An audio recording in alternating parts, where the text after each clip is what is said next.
আপনার ফোনের র্যাম বৃদ্ধি করার জন্য ফোনের সেটিংসের ভিতরে প্রবেশ করবেন। সেটিংসের ভিতরে প্রবেশ করার পর সকল ফোনের জন্য এই দুটি পদ্ধতি আমি আপনাদেরকে দেখিয়ে দিব। ফোনের সেটিংস পরে আসার পর এখানে সার্চ করে দিবেন MEM ফাংশন। সো লেখাটা আমার স্ক্রিনে দিয়ে রেখেছি, এই লেখাটা লিখে আপনারা সার্চ করে দিবেন। সার্চ করে দেওয়ার পর এই অপশনটি পেয়ে যাবেন নিচে, এই অপশনের ভিতরে একটা ক্লিক করবেন। ক্লিক করার পর এখানে এরকম ইন্টারফেস শো করবে। একদম নিচে যদি লক্ষ্য করেন সেট ভার্চুয়াল র্যাম, এই সেট ভার্চুয়াল র্যামের উপর একটা ক্লিক করে দিবেন।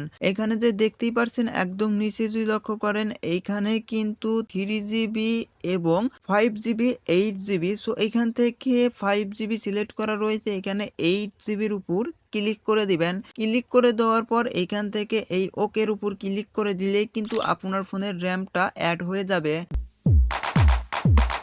দ্বিতীয় স্টেপে যেই কাজটি করবেন, আপনার যে কোনো ফোনে সেটিংস বারে আসার পর এখানে সার্চ বারে আসবেন। সার্চ বারে আসার পর এইখানে লিখে দিবেন set virtual RAM. Set virtual RAM লিখে দেওয়ার সাথে সাথে কিন্তু একদম ফার্স্টে শো করবে।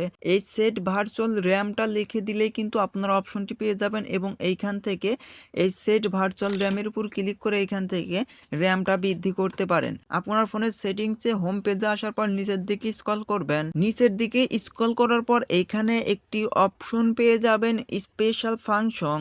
সকলের ফোনেই কিন্তু এই স্পেশাল ফাংশন অপশনটি পেয়ে যাবেন। এই স্পেশাল ফাংশন অপশনের উপর একটা ক্লিক করে দিবেন। ক্লিক করে দেওয়ার পর কিন্তু একদম এই ফার্স্টে যে দুইটা অপশন দেখতে পাচ্ছেন, এই দুটো অপশনের এই উপরে কিন্তু সেই অপশনটি পেয়ে যান, অথবা এখানে যে দেখতে পাচ্ছেন মোর সেটিংস, নিচে এই মোর সেটিংস এর উপরে একটা ক্লিক করে দিবেন। ক্লিক করে দেওয়ার পর কিন্তু এখানেও আপনার র্যাম অপশনটা সিলেক্ট করা থাকতে পারে, জাস্ট এইখান থেকে বের করে আপনারা এটাকে সিলেক্ট করে নেবেন এবং বৃদ্ধি করে নেবেন। এই টিউটোরিয়ালটি এই পর্যন্তই শেষ। টিউটোরিয়ালটি কেমন লাগলো অবশ্যই কমেন্ট করে জানাবেন। এইরকম ইনফরমেশন ভিডিও সবার আগে পাওয়ার জন্য মাস্ট বি চ্যানেলটাকে সাবস্ক্রাইব করে রাখবেন। ধন্যবাদ।